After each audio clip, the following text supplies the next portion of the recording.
Los líderes de algunas de las mayores potencias económicas del mundo llegan a las montañas rocosas canadienses para celebrar la cumbre del G7. Los líderes de algunas de las mayores potencias económicas del mundo han llegado a las montañas rocosas canadienses para celebrar la cumbre del G7, una cita que este año se ve ensombrecida por la escalada del conflicto entre Israel e Irán y la guerra comercial sin resolver del presidente estadounidense Donald Trump. Como anfitrión de la cumbre, el primer ministro canadiense Mark Carney ha decidido abandonar la práctica anual de emitir una declaración conjunta al final de la reunión. Con otros líderes queriendo hablar con Trump en un esfuerzo por disuadirle de imponer aranceles, la cumbre corre el riesgo de convertirse en una serie de conversaciones bilaterales más que en una muestra de unidad.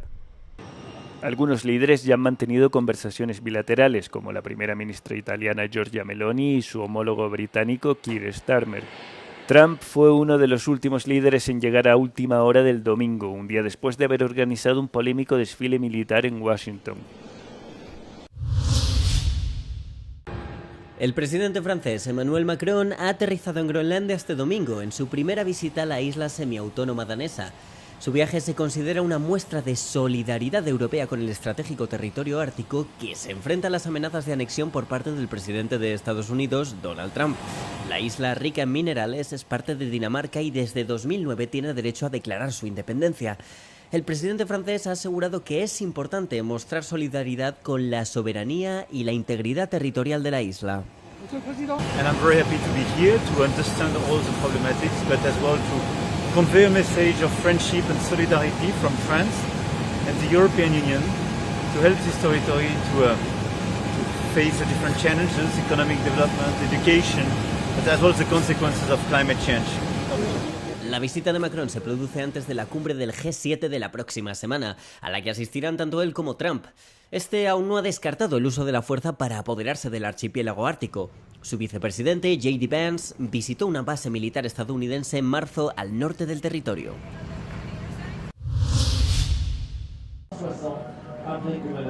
El Salón Aeronáutico de París ha abierto sus puertas este lunes, con más de 2.400 expositores de 48 países que mostrarán sus últimas innovaciones durante una semana basadas en la industria de la aviación y de la defensa. La rivalidad entre Airbus y Boeing será uno de los principales focos de atención en la feria, ya que ambos fabricantes han anunciado importantes nuevos pedidos en un mercado que se prevé crezca exponencialmente. Pero las tensiones mundiales y el accidente de Air India, un vuelo de Boeing siniestrado tras despegar y que solamente ha dejado un superviviente entre centenares de fallecidos, ha ensombrecido el evento. Además, Francia ha cerrado los 4 principales stands de empresas israelíes en la feria por exhibir, al parecer, bombas y otras armas ofensivas. Un tribunal francés permitió el viernes la participación de Israel en el evento pese a la situación en Gaza y la presión de varios grupos activistas.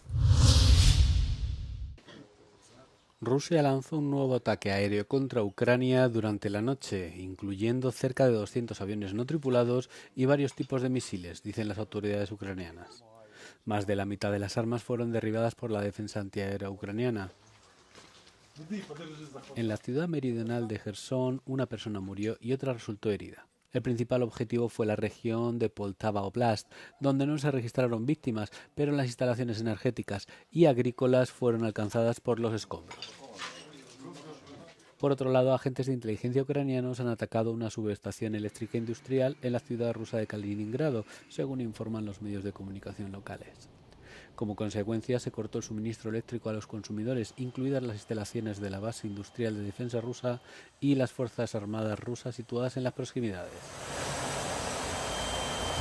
Las autoridades locales rusas también informaron de que una persona había muerto y otras 13 habían resultado heridas tras el ataque de Ucrania a un centro de producción de aviones no tripulados en Tatarstán. Israel e Irán han intercambiado nuevos ataques durante la noche del domingo, en una escalada sin precedentes desde que Israel lanzó su ataque sorpresa contra Irán el viernes. Se ha informado de la muerte de varias personas en la zona de Tel Aviv, así como en la ciudad septentrional de Tamra. Los equipos de rescate trabajaron toda la noche para salvar a personas atrapadas en edificios derrumbados, mientras los servicios de emergencias informaron que más de 100 personas resultaron heridas en todo el país.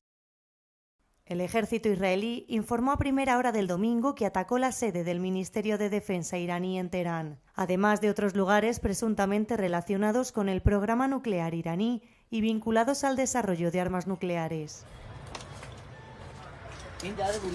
Las agencias de inteligencia estadounidenses y el Organismo Internacional de Energía Atómica han afirmado en repetidas ocasiones que Irán no perseguía un arma nuclear antes de que Israel desencadenara su campaña de ataques aéreos contra Irán.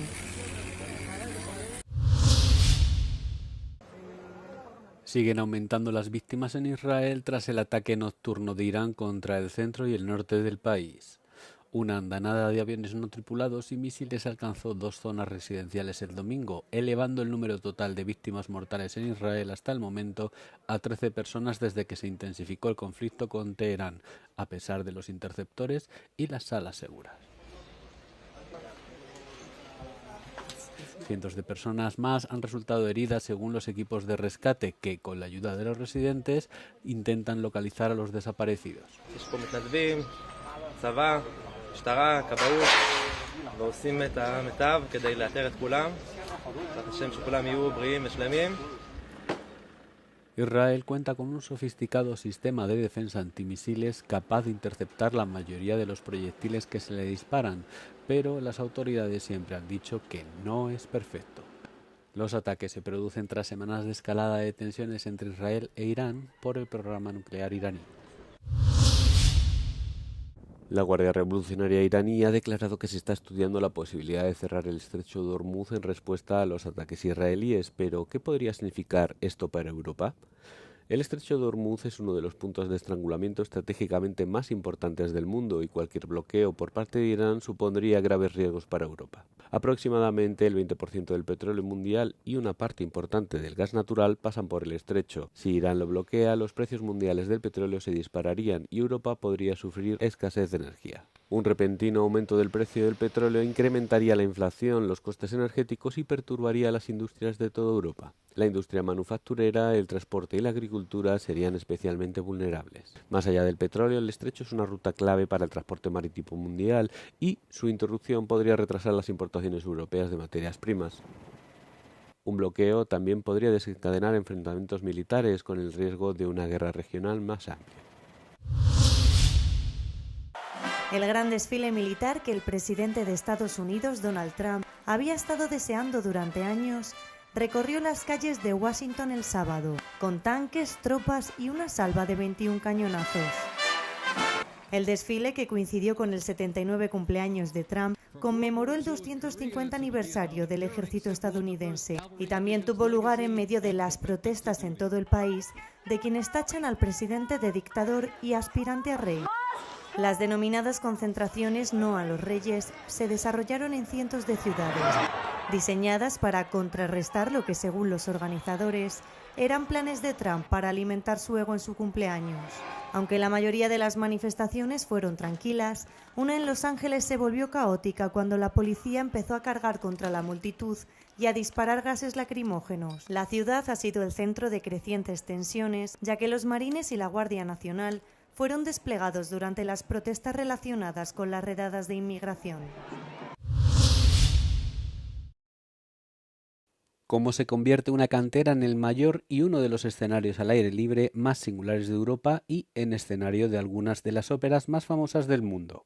A pocos kilómetros del lago Ferto, en Santa Margarita, Austria, se representa este verano la ópera El holandés errante de Richard Wagner. La puesta en escena de una ópera requiere casi 2 años de preparativos para crear un decorado y una representación dignos del imponente escenario. An opera is decided, and then the leading team comes together, makes their first outline, their draft of how the stage is going to look like, and then it goes into the manufacturing.